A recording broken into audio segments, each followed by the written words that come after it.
فاسألوا أهل الذكر إن كنتم لا تعلمون. Minta doa ni kepada Tuhan ada dua jenis mengikut sebahagian ulama. Pertama dipanggil doa musa'alah. Doa memohon sesuatu dek kerana hajat-hajat tertentu. Ini dipanggil doa musa'alah. Yang kedua doa yang dipanggil sebagai doa ibadah. Doa ibadah ni maksudnya ia terangkum dalam doa.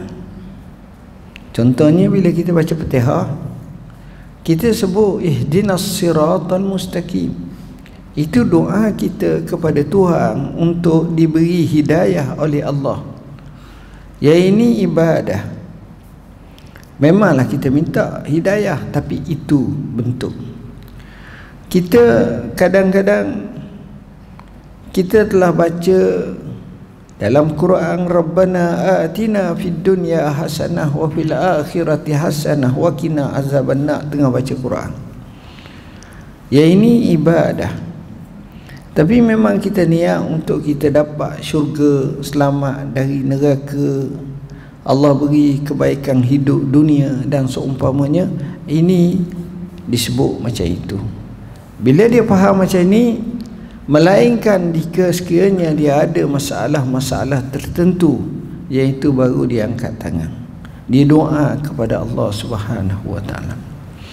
Kedua, Allah menyebut dalam hadis yang masyhur, yakni hadis kursi riwayat At-Tirmizi, Allah menyatakan man syaghalahu an zikri, man syaghalahu zikri an mas'alati a'taituhu afdala ma u'tiyas salihin.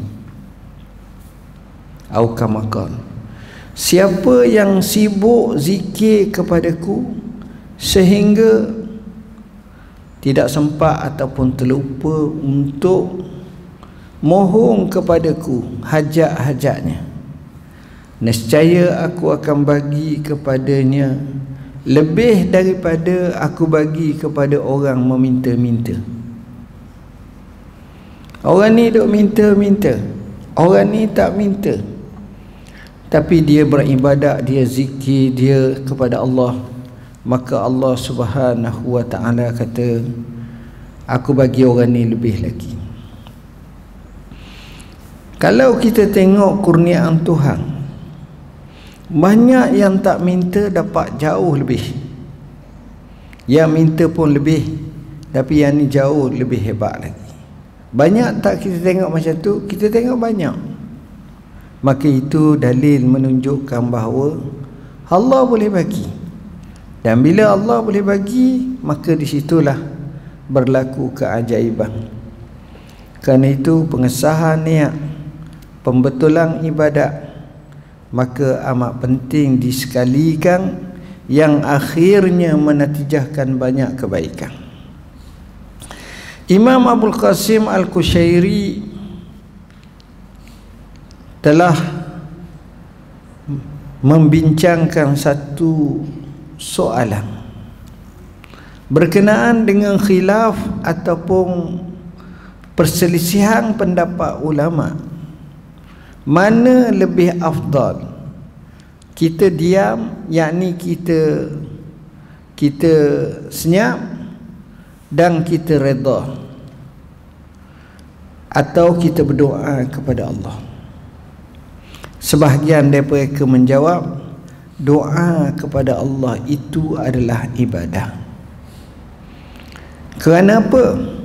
Kerana doa kepada Allah itu atas dua wajah. Wajah yang pertama, kita mengikut titah perintah Allah. Allah sebut, wa qala rabbukum ud'uni astajib lakum. Dan Tuhan kamu berkata, doalah kepadaku, nescaya aku akan terima doa kamu. Maka di sini terbeza dengan yang lain.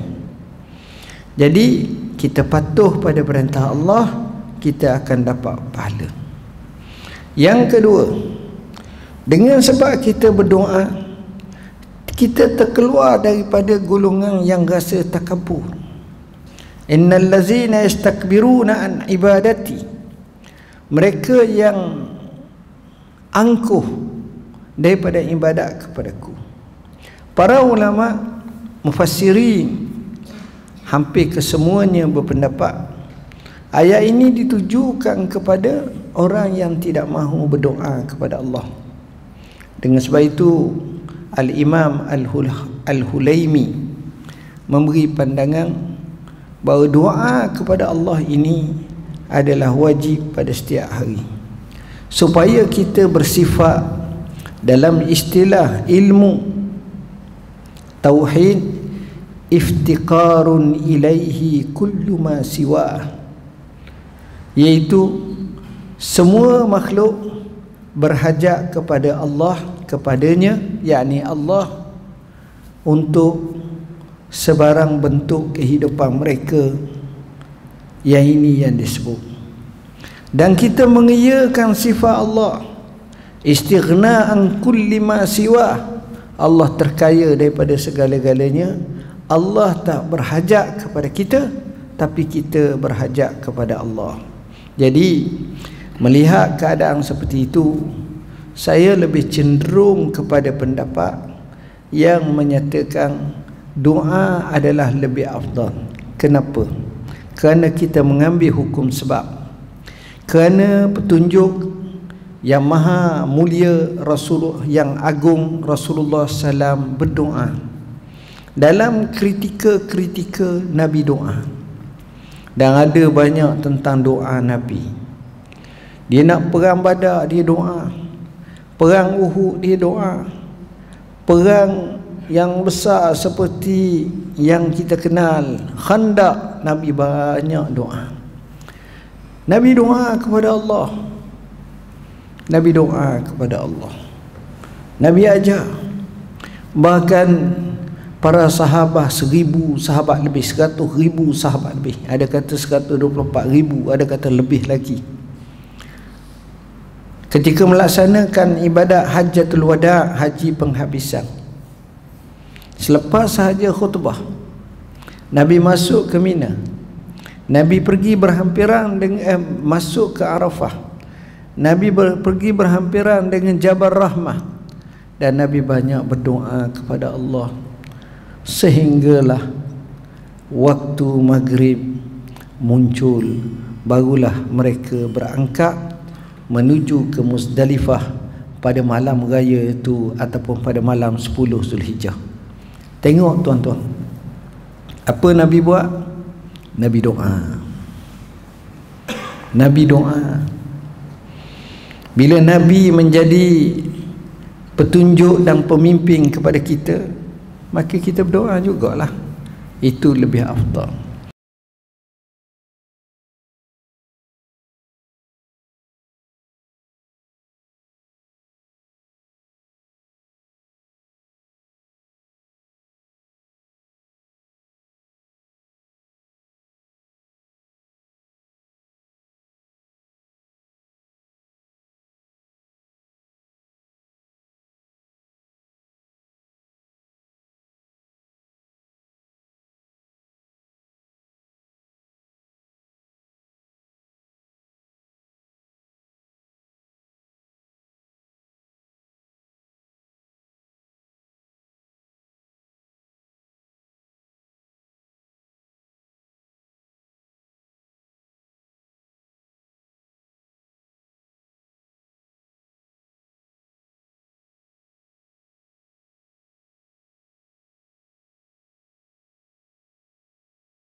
Keduanya sama juga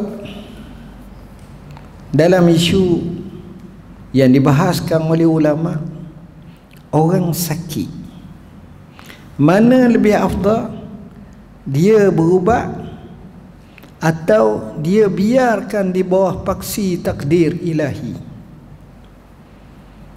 Kedua-duanya ini dibahaskan oleh ulama, sama seperti Imam Nawawi.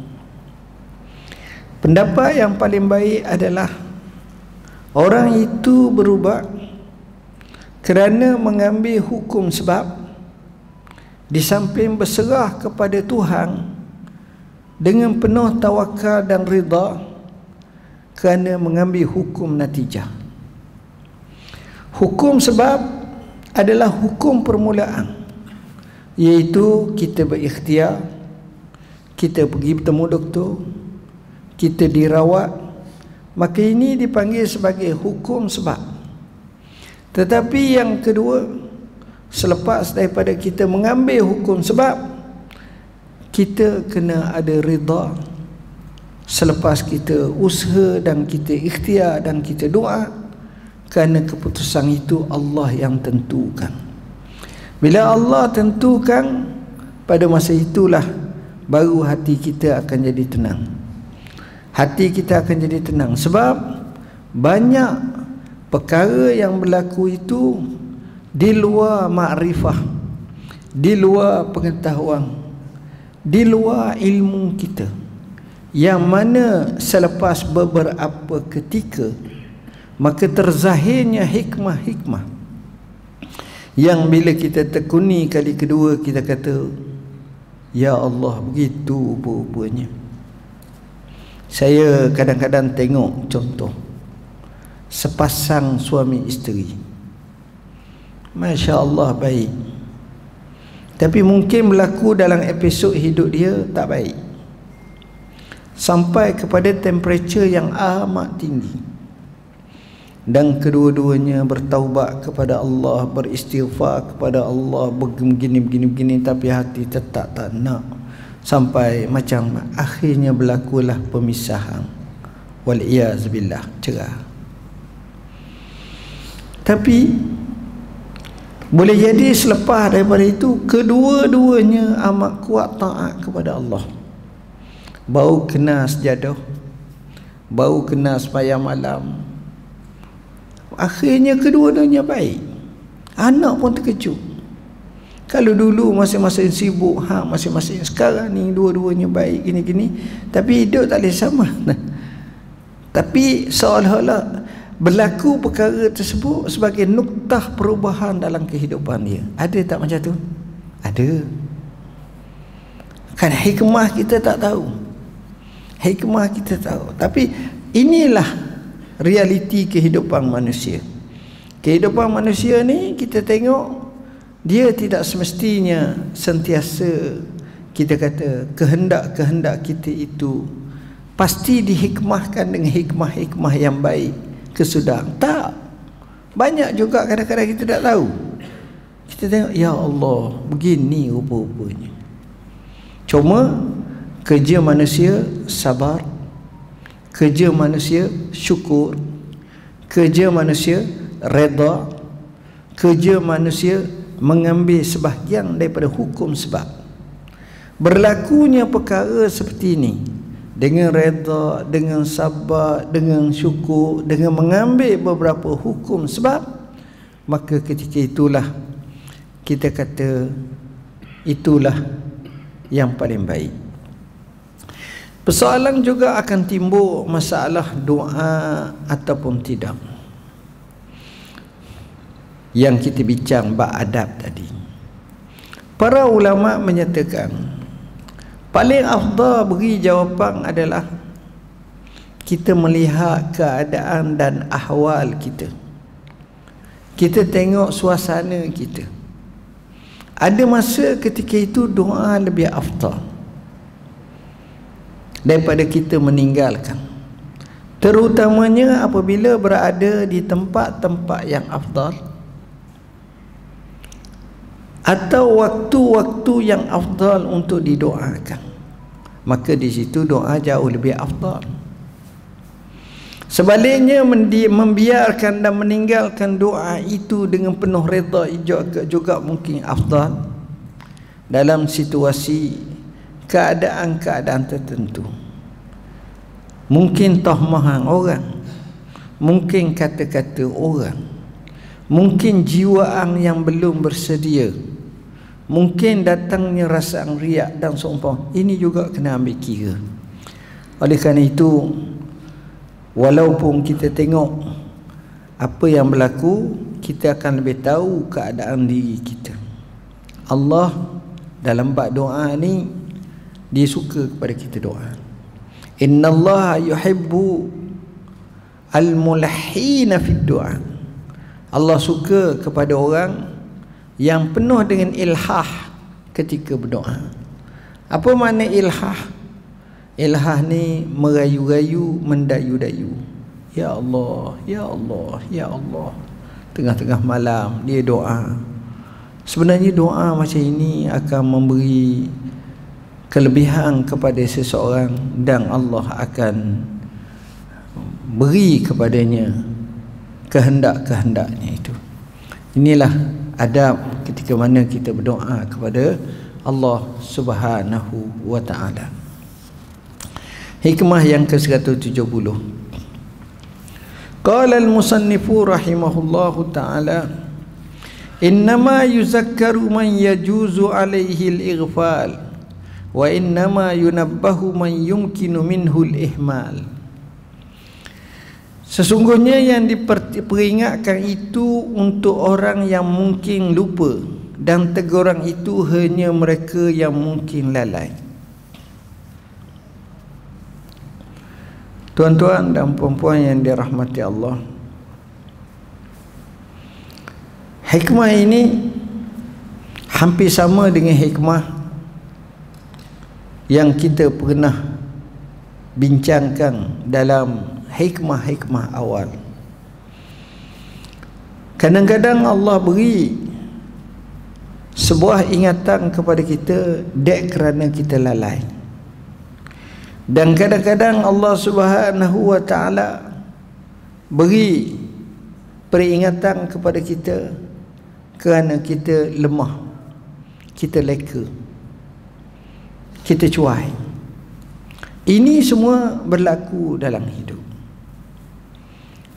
Orang-orang soleh berkata, aku tahu hubunganku dengan Tuhanku baik atau tidak berasaskan kepada sekelilingku.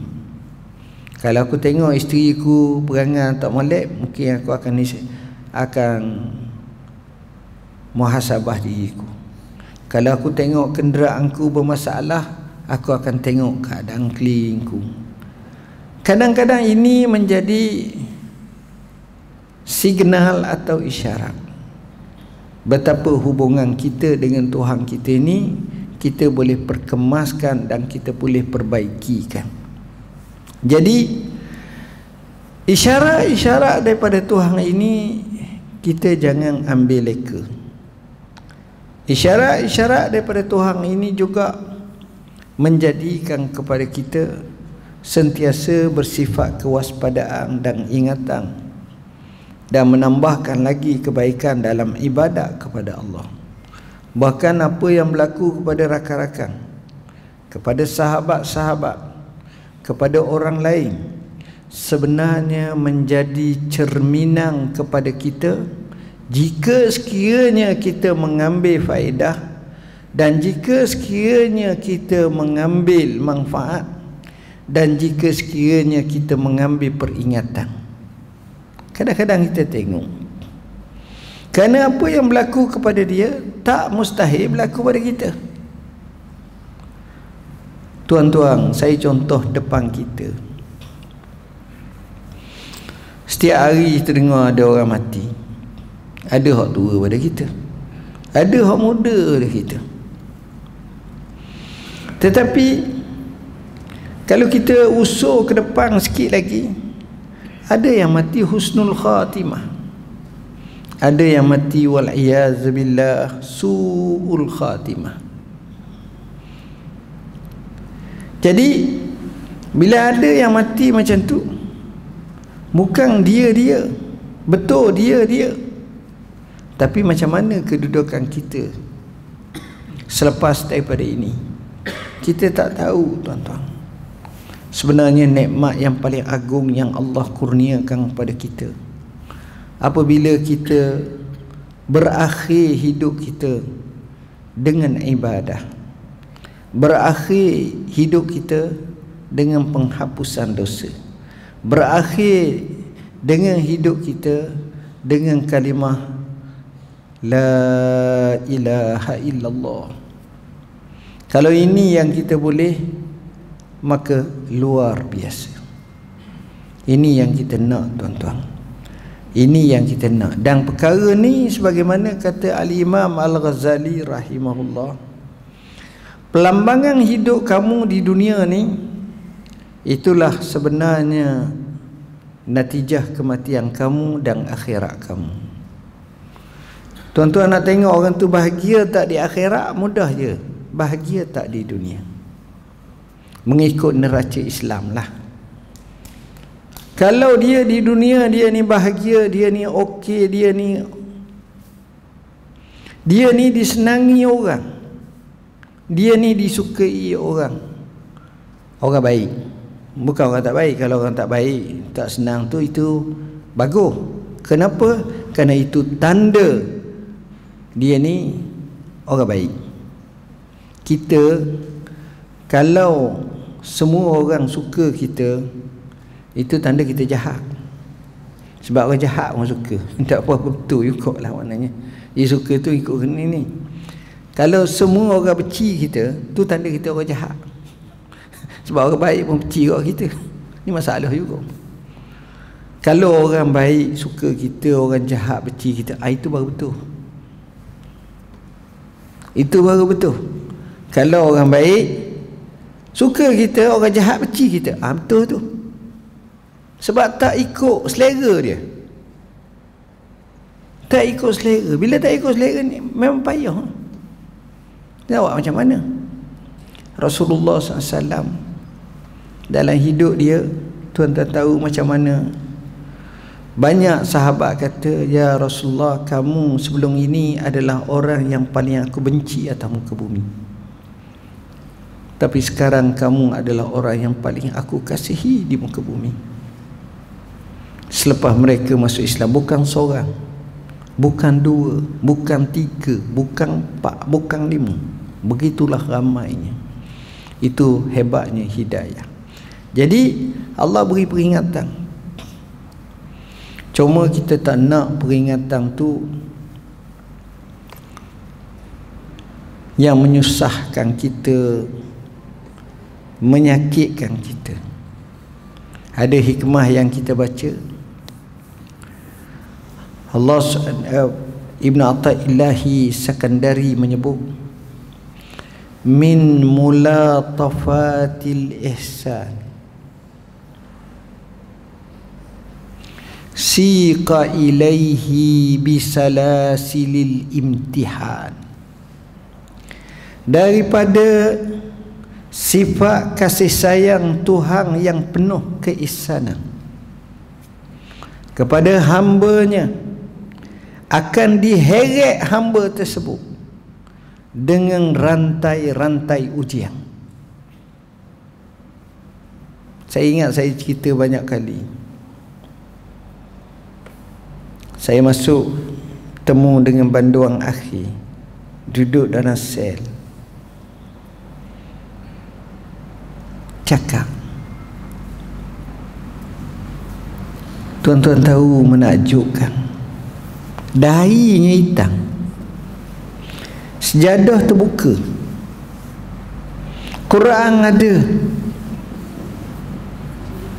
Yalah, bukan besar sangat, lebih bukan 4 kaki ke 3 kaki, capur 10 kaki panjang, capur itu. Semua ada. Pada hakikatnya kalau tak berlaku begitu pada dia, dia akan hanyut. dia akan hanyut, dia akan bergiam-giam. Tapi kita tengok, walaupun pedih dan perih, tapi dia insaf, dia bertaubat, dia berzikir, dia berdoa, dia mohon ampun pada Allah. Tuan-tuan, ini berlaku. Ada orang kita tengok memang mereka ni terkena dengan sifat yang tak baik, tapi selepas berlaku aksiden, kaki dipotong, dia adalah orang yang tegar beribadat di masjid, dan dia buang segala sifat-sifat mazmumah yang terwujud pada dirinya, digantikan dengan sifat-sifat yang mahmudah, sifat-sifat yang baik dan bukan tercela. Banyak tak berlaku macam tu? Ada, tuan-tuan. Itulah yang nak digambarkan di sini. Jadi jangan kita rasa bila Allah Subhanahu wa taala jadikan kita seperti ini, jadi kita jadi malah. Tak, Allah beri peringatan dalam hidup. Tuan-tuan, orang kata bila berlaku sesuatu, hidup mesti diteruskan. Saya setuju. Tetapi isunya bukan isu masalah hidup mesti diteruskan, tapi mengambil iktibar untuk memuhasabahkan diri dan menjadi jauh lebih baik. Suami isteri tak berapa baik sangat, suami tak berapa baik sangat, bukan jahat, baik. Tapi bila mati salah seorang tu, kita tengok isteri tu kan main kuat beribadat dan jadi orang yang baik sangat. Banyak dah berlaku? Banyak. Begitu juga sebaliknya. Jadi tazkirah daripada Tuhan untuk menyedarkan kita daripada kelekaan merupakan satu hadiah daripada Allah yang memberi peluang dan ruang kepada kita untuk kita mengislah dan memperbaiki diri kita kepada jauh lebih baik daripada itu. Ini yang dilakukan oleh para ulama. Jadi hikmah seperti ini menggambarkan kepada kita bahawa sentiasalah kita mengambil iktibar. Kadang-kadang orang-orang tasawuf yang tinggi martabat dia beza daripada kita. Mereka menyebut al-faqat busutul mawahib. Ini juga kata-kata Imam Ibn Athaillah Sakandari. Ujian, tribulasi, semuanya itu merupakan hamparan-hamparan anugerah Tuhan. Dia terbalik daripada kita. Kita memang Allah, ialah memang kita kena minta berlindung daripada ujian. Sebab cara fikir kita lain, kemampuan kita lain. Tapi mereka macam tu, tuan-tuan. Mereka macam tu. Mereka sanggup. Mereka sentiasa muhasabah diri.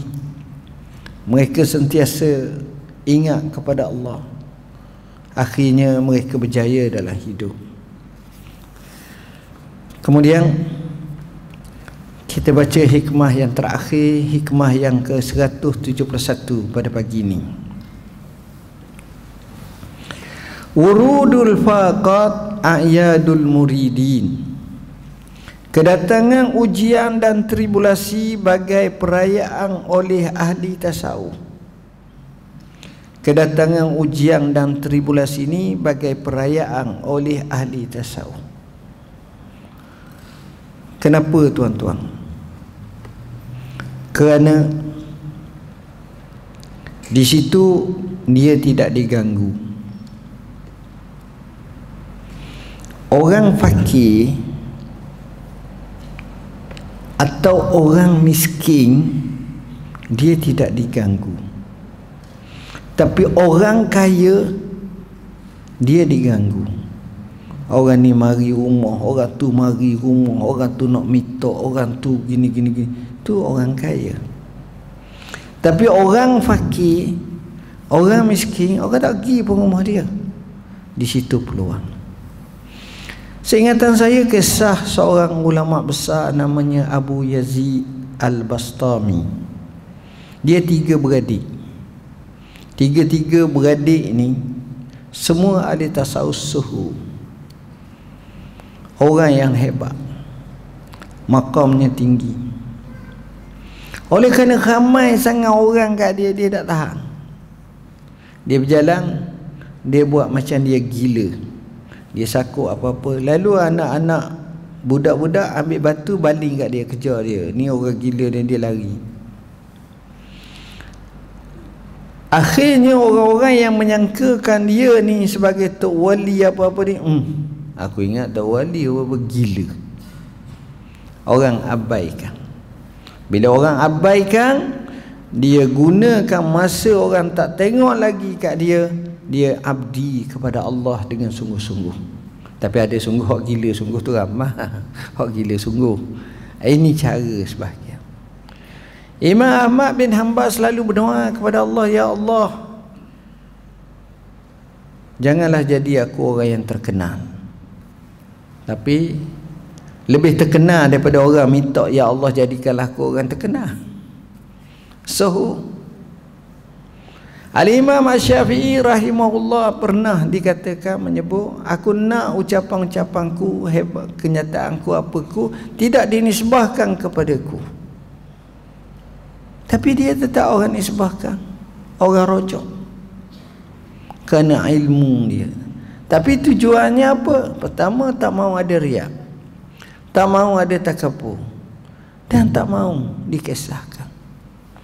Dan orang-orang seperti ni kadang-kadang kita tengok. Contohnya Uwais Al-Qarani yang luar biasa kisahnya. Sifatnya amat kuat berbakti pada ibunya. Bila Sayyidina Umar pergi ziarah, dia bertemu dengan dia. Selepas daripada itu namanya terkenal, orang Yaman. Yang asalnya orang tengok tak kisah sebab dia ambil upah, jaga uta orang je. Orang yang amat marah. Bila terkenal dia tak tahan, dia lari tuan-tuan. Dia bila mak dia meninggal, dia hijrah. Orang tak tahu keadaan dia. Dia macam tu, dia pergi jihad fi sabilillah. Dalam sejarah menunjukkan dia dalam keadaan macam tu, orang nak tengok keadaan dia.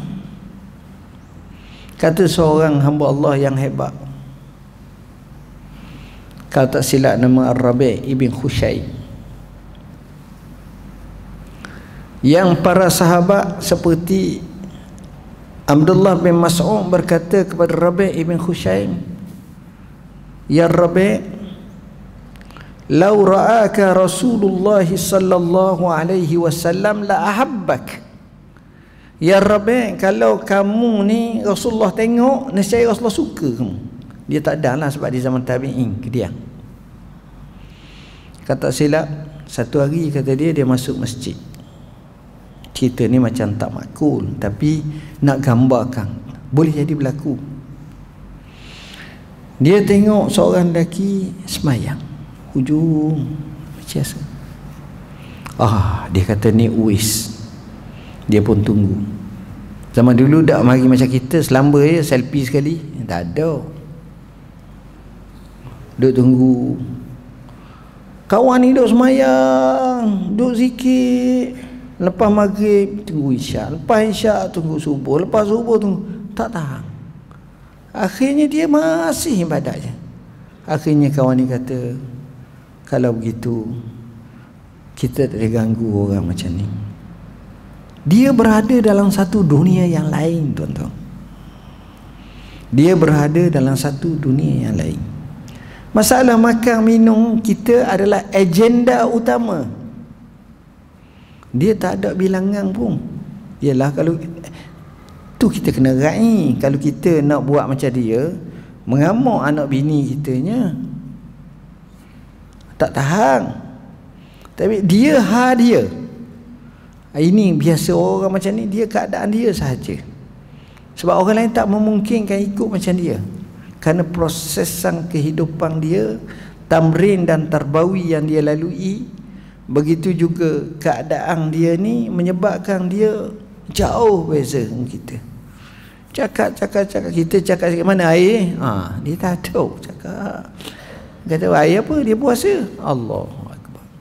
Dan masa buka dak saya wisal. Wisal tu apa makna?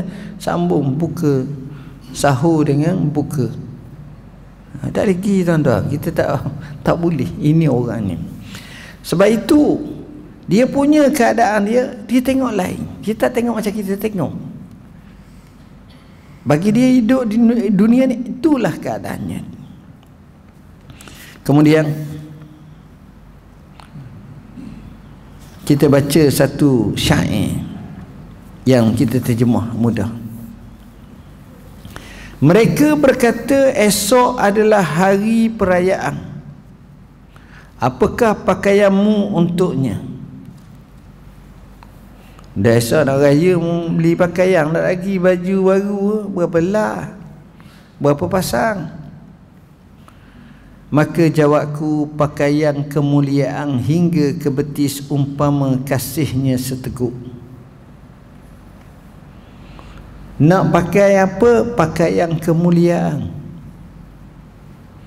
Kemuliaan yang terunggur dan teragung namanya takwa. Inna akramakum indallahi atqakum. Orang Arab kata laisa al-'aid bilibasin jadid walakinna al-'aid liman kanat ta'atuhu tazid. Bukanlah raya dengan pakai pakaian yang baru, tapi hakikat raya sebenar ketaatan demi ketaatannya bertambah. Itu makna sebenar. Itu makna sebenar. Jadi tak kisah.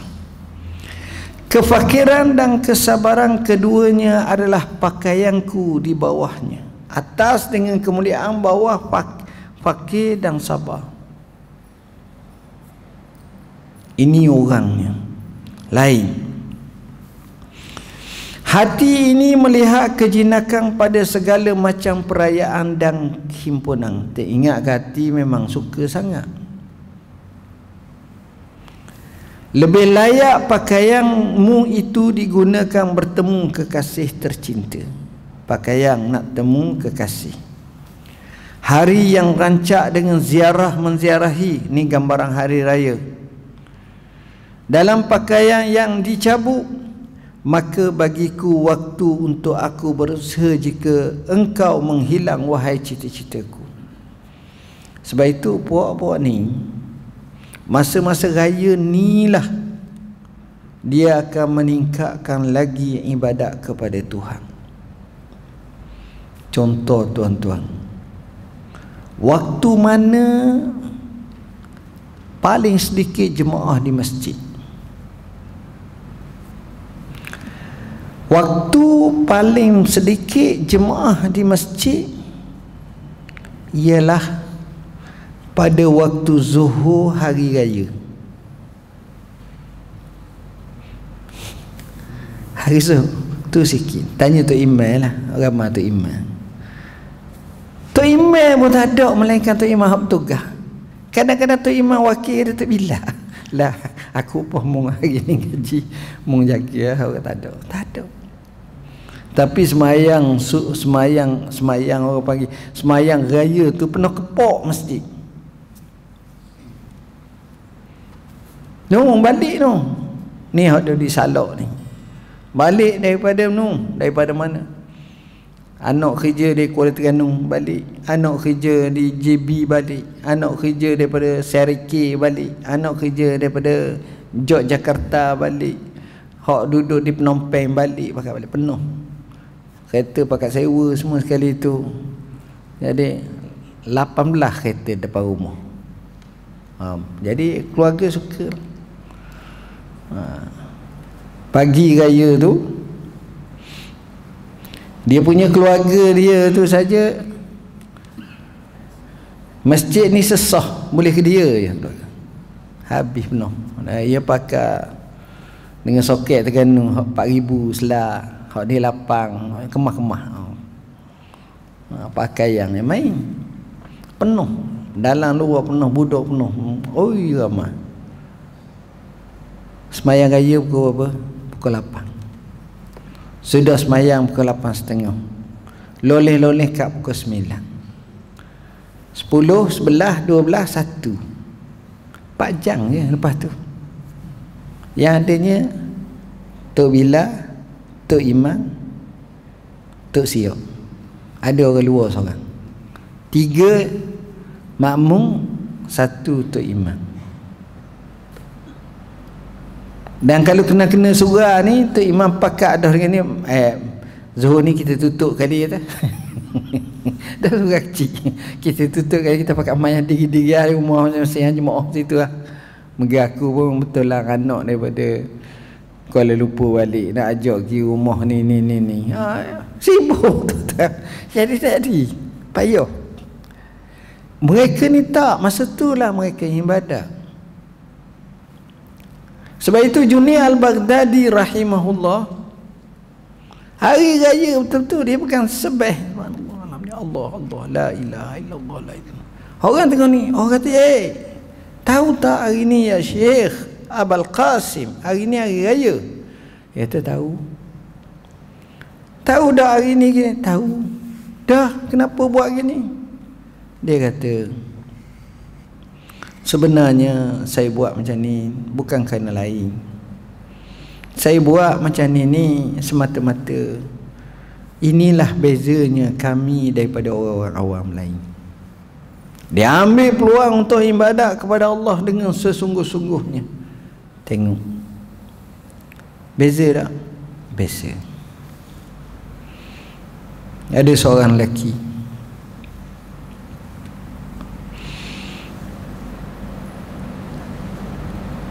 dia masuk penjara. Sel tu, ini cerita lama bukan cerita baru, cerita lama, cerita dalam kitab klasik. Sel tu, sel penjara tu, ruang tu menyebabkan dia masuk jadi penuh. Jadi orang penjara lain marah dia, masuk penuh. Lepas tu jangan masuk lah, berebut nak masuk penjara. Jadi orang duduk lama tu marah. Sebab bila masuk orang baru banyak. Jadi tepat tu spek yang payah. Mu ni apa masuk lah. Dia pun cakap, dia kata, kamu jangan bimbang lah, aku masuk kejap je, kawan ni lagi bengkak. Mu masuk lewat nak keluar lah. Jadi marah lagi. Ni cakap besar macam benda ni, cakap apa benda ni. Jadi orang lain pun jadi, banduan lain pun jadi geram kat dia, bengkak-bengkak.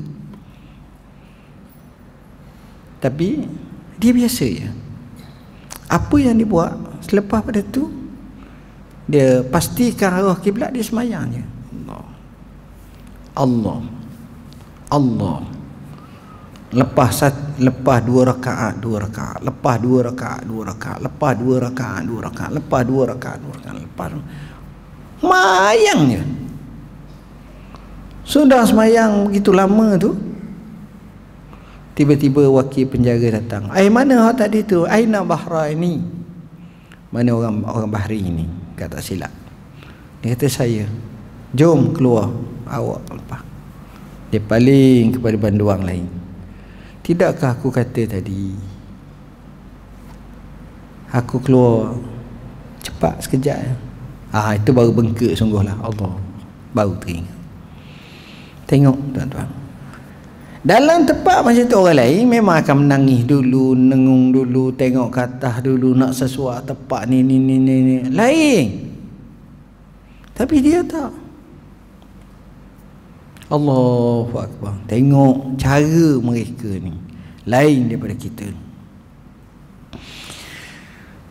Masa bagiku waktu untuk aku berusaha jika engkau menghilang wahai cita-citaku, dan hari perayaan iaitu tempat untuk melihat dan waktu mendengar-dengar, tiada tempat engkau di sisiku. Hari raya ni nak lihat, aku tengok mu baju baru, kereta baru, kuih sedap. Aku nak dengar cakap mu berita hamu, mu dengar berita tentang aku. Aku tak ada masa benda ni. Tengok dia ni. Orang macam ni dia lain. Ni samalah macam orang tua. Orang tua yang hidupnya berjaya, anak-anak dia pun berjaya, cucu-cucu dia pun nampak okey semua. Balik ke rumah dia, hari raya ke apa, dia semayang, sudah semayang raya, semayang sunat ni, dia balik, dia tengok anak cucu dia jabat salang senyum sekejap. Kalau perlu bagi duit raya, bagi duit raya. Kemudian dia hari je lah. Anak cucu dia duk cakap Power Rangers, duk cakap hal ni, duk cakap hal politik, duk cakap hal macam-macam lah, ikut suasana semasa. Dia hari aja duduk fikir, subhanallah, subhanallah. Dia lain. Sebab pertama umur dia 98 dah. Dah tinggal bila nak mati tak tahu kala. Jadi duk sibuk apa?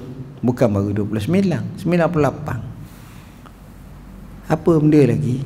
Jadi dia lain. Astagfirullah, astagfirullah, astagfirullah, astagfirullah. Anak okey, senyum. Okey, okey, astagfirullah. Ya cu. Dengan gitu je dia. Tangan duk sebab kecil lah, sebab besar nampak panjang pula, sungguh sangat. Kecil. Lain tuan-tuan. Jadi saya rasa sekadar tu, wallahu a'lam. Bismillahirrahmanirrahim. Saya ambil masa dalam 5 minit. Pertama sekali saya bercakap berkenaan dengan pilihan raya. Dan ini pelik, tapi ini bukan kempen. Ini dari hati saya. Yang pertama sekali, kita sebagai seorang Islam kena banyak berdoa pada Allah. Hubungan dengan Allah kena kuat. Ini bukan kita calung. Keduanya, doa khusus kepada Allah yang diajar oleh ulama, supaya Allah beri kepada kita pemimpin-pemimpin yang baik dan kepimpinan yang baik. Allahumma walli umurana khiyarana wa la tuwalli umurana syirarana. Kedua, kita doa kepada Allah. Mudah-mudahan Allah beri kepada kita pemimpin yang takutkan Allah. Allahumma ja'al wilayatana fi man khafaka wattaqaka ya rabbal alamin. Kita minta tu. Bila pemimpin takut ke Allah, bila pemimpin bertakwa kepada Allah, natijahnya bukan kepada pemimpin itu sahaja rakyat ni akan dapat. Rakyat akan bertakwa, rakyat akan jadi baik. Ni kita minta dua ni. Bukan warna kulit mu comel, tubuh mu handsome, gaji mu besar, tubuh apa ni, harta mu banyak, pakak mu besar. Tak, kita nak dua tu je. Pemimpin yang baik, pemimpin yang bertakwa, pemimpin yang takut kepada Allah. Dapat tiga ni tuan-tuan, insya-Allah orang yang macam ni hebat, hati pun tenang. Kita baca sejarah Sayyidina Umar ibn Al-Khattab. Dia kata apa? Wallahi, kalau seekor anak kambing duduk tepi Sungai Furak. Sungai Furak ni kat mana? Dekat Parsi, dekat Iraq tu, jauh. Kalaulah, ataupun kat Syria lah, dia Furak dengan Dijlah. Kalaulah seekor anak kambing nak pergi minum air tepi tebing sungai Furat, tiba-tiba tergelincir jatuh ke dalam. Lemah ke, mati ke? Aku takut Allah akan tanya ku di hari akhirat kelak. Kalau kita dapat yang ni, insya-Allah. Yang ini boleh, tapi disedarkan, diberi peringatan. Tengok, Nabi kata haram, tidak beriman, tak betul jika sekiranya seorang tu kenyang sedangkan jirannya lapar. Sebab orang lapar, orang seking, orang susah ni, hati dia di doa, ya Allah, kenapalah jiranku kaya tak turun makanan kat aku, anak aku lapar sikit-sikit. Itu sekadar jiran. Bayangkan pemimpin mas'ul. Jadi kalau kita tengok macam tu kena tengok betul-betul. Kita doa pada Allah, itu sahaja. Keluar mengundi itu wajib lah. Cuma saya sebenarnya tidaklah menganggap keluar mengundi itu menyebabkan kita tak boleh buat apa-apa. Jadi minggu depan kita tetap belajar. Sebab belajar ni pun tak lama. Keluar mengundi tu 8 ke 5 tau. Saya lepas saya belajar tu, saya balik lah ke Terengganu. Dah mengundi nak kata mana. Tapi kalau balik kereta tu balik awal lah. Saya tepuh tiket awal dah lah. Sebab saya tahu tiket mahal. Dia kapal terbang ni dia tahu. Kalau dengar kata pilihan raya, tu naiklah tu tiket. Jadi kalau beli awal tu, awal-awal pun 200 riyal lah. Pergi 200 balik 200. Tak apalah. Tapi nak ceritanya bahawa kalau boleh kita terus belajar macam biasalah. Saya selama mana saya hidup, kita belajar je lah. Saya keluar negeri itu soal lain. Terpaksa itu soal lain. Tapi biar kita budayakan. Dalam susah macam mana, dalam ni macam ni. Ini pilihan raya. Saya tak ada kempen apa-apa. Saya sebut macam tu. Nombor 1, banyakkan doa. Kerana pemimpin yang baik ini, kata Imam Ahmad, kalau aku ada 17 doa, aku akan doa semua kepada pemimpin. Doa mustajab. Kenapa? Kerana doa, kerana baik pemimpin akan baik semua. Kita tengok. Tapi kalau masalah pening kita, ya Allah, lepas satu lepas satu. Ingat saya nak buat satu artikel. Apa yang saya dambakan, apa yang saya cita-citakan. Kadang-kadang bila kita baca dalam satu sejarah, dengan apa yang berlaku, kita akan rasa seolah-olah sejarah itu satu dongengan. Tapi itu realiti. Maknanya payahnya nak buat dan nak melahirkan, nak menzahirkan seperti itu. Kena doa, tuan-tuan. Doa yang kita ajar dalam buku ni. Inilah doaku. Ada doa khas yang saya sebut, khas kepada pemimpin-pemimpin dan kehendak-kehendak kita supaya mereka ni jadi baik semua. Dan antaranya kita bimbang, kita juga kena doa, Allahumma la tusallit alaina bizunubina man la yakhafuka fina wa la yarhamuna. Ya Allah, janganlah engkau jadikan pemimpin kami disebabkan dosa-dosa kami orang yang tidak takut kepadamu dan tidak mempunyai belah kasihan kepada kami. Ini yang kita bimbang. Dan ini sebenarnya ada kaitan dengan sikap kita yang tak endah masalah amar ma'ruf nahi munkar. Nabi SAW bersabda dalam sebuah hadis yang masyhur, la ta'murunna bil ma'ruf wa la tanhawunna 'anil munkar au la yusallitannallahu 'alaikum shirarukum fayad'u salihukum fala yustajabu lakum. Apa maksud aukamakal? Sama ada kamu melaksanakan amar ma'ruf dan nahi mungkar atau kamu tinggalkannya, nescaya kamu akan dikuasakan di kalangan kamu oleh pemimpin-pemimpin yang jahat. ketika itu orang saleh di kalangan kamu mengangkat tangan berdoa kepada Allah, Allah tak terima pun. Yang itu kita bimbang. Jadi kita doa awal. InsyaAllah bila ada kebaikan, maka berlakulah kebaikan dalam kehidupan kita. Kita nak aman damai, kita nak harmoni, kita tak nak pembunuhan, pertumpahan darah, kita tak nak kerana perih yang amat sangat. Bila kacau sahaja, kacau bilau sahaja, perkara pertama berlaku apa benda, tuan-tuan? Berlaku kacau bilau, apa benda perkara pertama berlaku? Perkara pertama berlaku adalah ekonomi merudum. Ekonomi merudum. Hamba baru balik Mekah, tuan-tuan, baru balik. Kebetulan hati ke Bahrain. Tukar duit 100 riyal. Bukan hamba lah tukar, orang lain tukar bagi pihak hamba ke apa ke semua. Dapat 70 lebih ya. Sekarang. Zaman hamba belajar dulu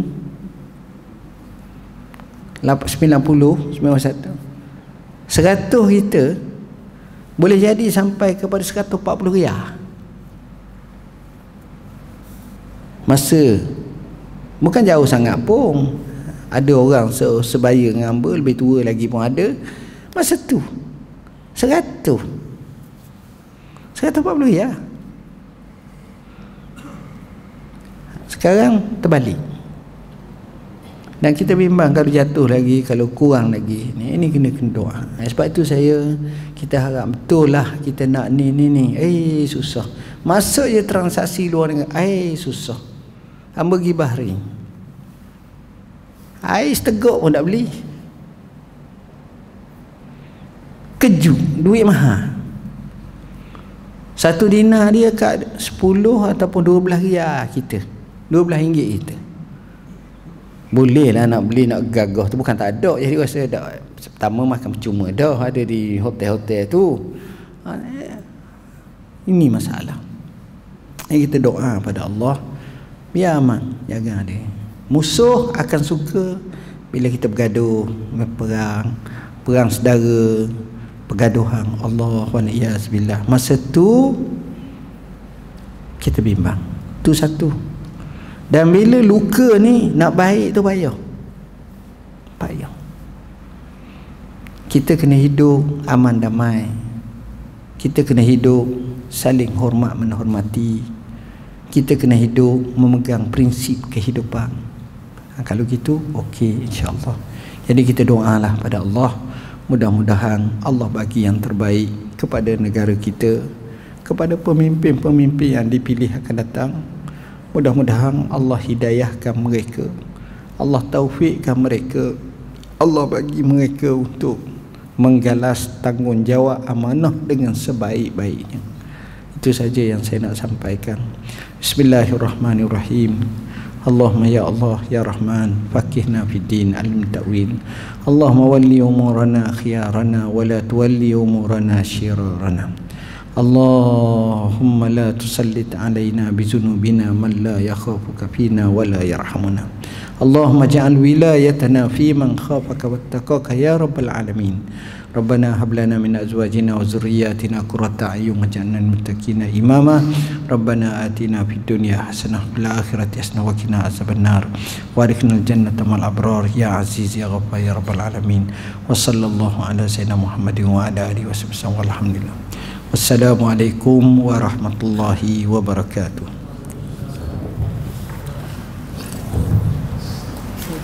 Mak, masih mak.